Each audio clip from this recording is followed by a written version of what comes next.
Hi everyone, this is Gyan here, and I am speaking on seeking redemption and how when we seek redemption, we will instead make ourselves mad. Now, there's a saying that the past is in the past and the future does not exist yet, and all that you have is the present. Now, all we do have is the present. We have the here moment. And when we seek redemption from an error we have made, a mistake we have made, or a sin that we have participated in. Now, what happens with seeking redemption is you keep digging a hole.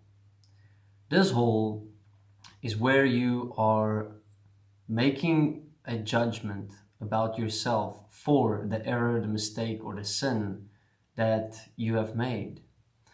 And you will keep judging yourself as this error, as this mistake, as this sin. And you will live in a way where all your actions, your words, your behaviors are to redeem yourself. And you're seeking redemption from a certain act or action or a person or from something that you have to achieve to now be able to forgive yourself for the sin, the mistake, or the error that you have made. Now, the problem of this is it is a setup for completely failing ourselves all the time. Because let's say you had a sin, something that you judge as sinful, that you participated in, and you feel bad because you hurt someone else, or you disappointed someone else, or you made an error that had consequences, and those consequences is something that is devastating to you or to people in your environment, or you've made a mistake that has had an impact on your life and other people's life that you now feel responsible for, because you mainly are, you're always responsible for everything. So now you judge yourself as those moments, because every single time you feel that you failed, you will participate in making the mistake again. You'll participate in sinning again. You'll participate in making the error again. And therefore you will accumulate and grow the mistake, the error, or the sin to a much larger thing inside of yourself. And therefore the redemption that you're seeking has to be much larger. So we keep pushing and pushing ourselves to find something that we can do or achieve to redeem ourselves, to say, I am now clear. I am now clean of this mistake, sin, or error. And so we will keep on creating the sin, the mistake, or the error to keep confirming to ourselves that we are that, and therefore we do need to now redeem ourselves. So what is happening here is we're constantly living in the past and constantly moving into the future, instead of realizing that self-forgiveness is the only key. Self-forgiveness is here. Self-forgiveness is to take self-responsibility for what is here as who we are. And you must forgive yourself, absolutely, that the past does not define you. And whatever mistake, error, or sin you have made must not define you.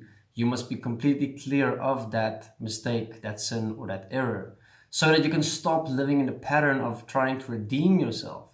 Because you're looking for redemption, you're just going to keep on creating that sin, error, or mistake over and over and over again. So that you can keep on confirming that this is who I am, this is who I am that sin, I am that mistake, I am that error. So that you can keep on seeking redemption, and redeem yourself somehow. But the more you participate in the sin, mistake, or error, the bigger and bigger and bigger it gets, and the more it feels like you're never going to be able to redeem yourself. And therefore you're always going to be in this polarity game of never ever being satisfied with yourself, and you're always going to feel like you are just that fuck up, you are just that mistake, that sin, that error that you've made, and you keep making it, and you keep wanting to redeem yourself. So if we are seeking redemption outside of ourselves, from something else or someone else, or something we have to achieve or do in this life to be able to forgive ourselves, we will go mad. The key, as with Destiny has stated for over a decade now, is to self-forgive. So I would suggest you grab a pen and paper, whatever it is that you see yourself as a sin, an error, mistake that you've made in your life, that you have defined yourself as, that you have kept judging yourself as over and over again, and that you have multiple times fallen into committing that sin, that error, that mistake again, to write it out, to forgive yourself, and to realize that only you have the power to ever forgive you for that. And seeking it outside of yourself, you are always going to just not find that clarity, that peace, and you're going to keep on struggling in a cycle that's never ending. So self-forgiveness is the key. Writing is the key. Self-honesty is the key. And taking responsibility, in fact, here, in the here moment, the present moment, is to stop the past and to stop the future simultaneously. And that is how we change. Thank you very much. This is Kian, Destiny 2017.